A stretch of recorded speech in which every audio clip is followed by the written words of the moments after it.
The secret was never supposed to come out. For months, he lived two completely different lives, one with his wife, one with another woman, and he thought he had hidden it perfectly. Until one night at dinner, his little boy said something no one expected. One innocent sentence.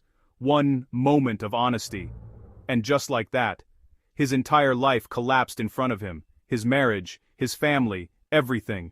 But the cruelest part of the story came later, because the woman he destroyed his family for was already betraying him too.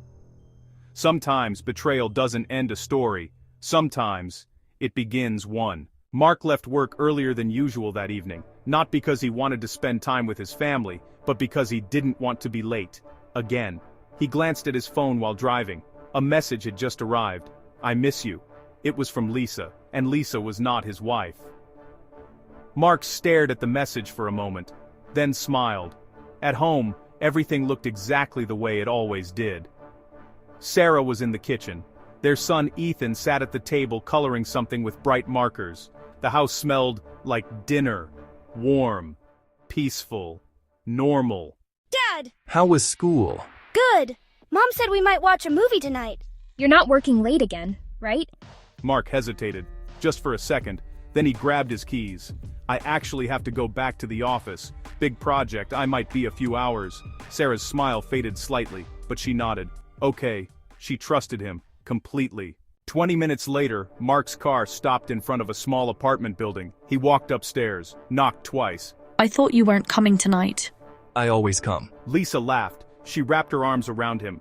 With Lisa, everything felt easy. No responsibilities, no stress, no expectations, just excitement. She listened to him complain about work, about life, about how complicated everything felt at home. And every time he spoke, she made him feel like he deserved more, like he deserved her. Weeks turned into months. Late nights became normal. Excuses became routine. At home, Sarah believed every word he said. At Lisa's apartment, Mark believed the life he was building was real, until one afternoon changed everything. Mark picked Ethan up from school. "Ethan, can we get ice cream?" Mark, "Sure," Mark said, but halfway there his phone buzzed. "Lisa, I miss you. Are you nearby?" Mark hesitated, then he turned the car.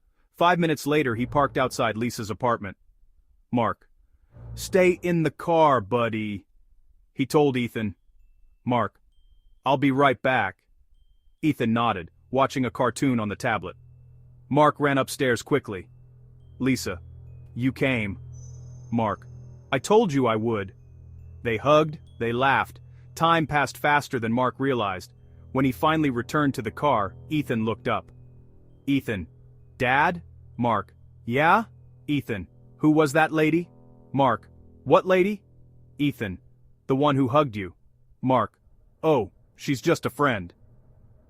Ethan shrugged and went back to his video, but something about the moment stayed with Mark, a quiet feeling he tried to ignore.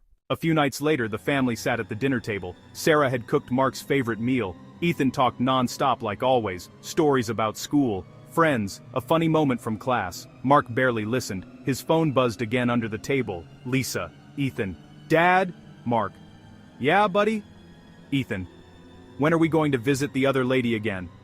The room went silent. Sarah slowly turned toward Mark. Sarah, "What other lady?" Mark felt his chest tighten. Ethan answered before he could speak. Ethan, "The one we saw when we went to get ice cream."